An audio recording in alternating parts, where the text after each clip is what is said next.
وإذا سألك عبادي عني فإني قريب أجيب دعوة الداعي إذا دعان فليستجيبوا لي وليؤمنوا بي لعلهم يرشدون. When my servant, my slave asks you about me, tell them I am near. Then I am near. I respond to the call, the prayer of the one who calls whenever they call.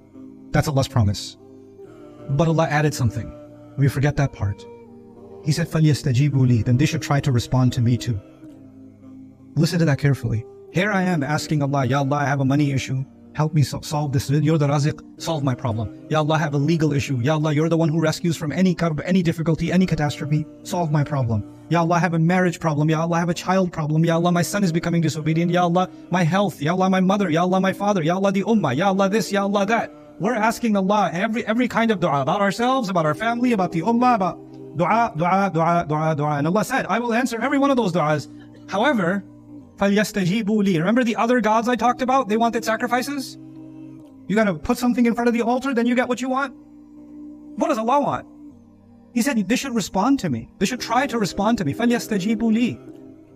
What do you mean? So that means I'm asking Allah for something, but now Allah is saying, I've also asked for something. I've also made some demands. That means that I have to know what Allah is asking for. I have to study Allah's book. I have to let Allah speak. Just the way I'm speaking to Allah, Allah is also speaking to me. He also wants something from me. And He's saying, I'm doing my part. I expect you to do it. At least try to do your part. At least try to do your part. فَلْيَسْتَجِيبُوا لِي وَلْيُؤْمِنُوا بِي. And they should try to believe in, then they should believe in me. لَعَلَّهُمْ يَرْشُدُونَ, so they can be set straight. Maybe therein lies the answer to our collective question. I can't speak to anybody personally. Sometimes people say, why isn't Allah answering my du'as? But us as a people, us as an ummah, when we collectively decide that we're not going to respond to Allah, we're not going to listen to Allah, we're going to do things our own way, we're going to turn this religion into something that makes us feel good, instead of actually this religion being something that is designed, by its design, your first priority is not your feelings, it's whether or not you're pleasing Allah.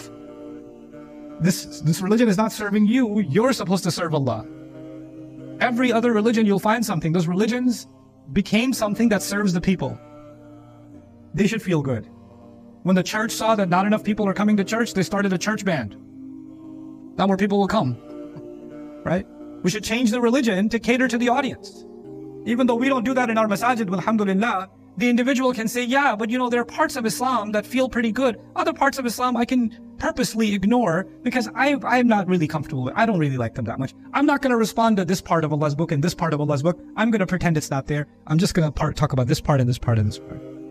And Allah is very clearly telling us, فَلْيَسْتَجِيبُوا لِي. They should try to respond to me. وَلْيُؤْمِنُوا بِي. We want our du'as to be answered collectively. We want Allah Azza wa Jal to give us relief in our personal lives and across the world in the ummah. Particularly what's on all of our conscience right now and all of our minds right now is the situation in Gaza. And Allah Azza wa Jal give the shuhada Jannah, and may Allah bring the oppressors to justice. But having said all of that, we have to do our part. We need to make our dua count. Like our dua has to have value. Our dua cannot just be words.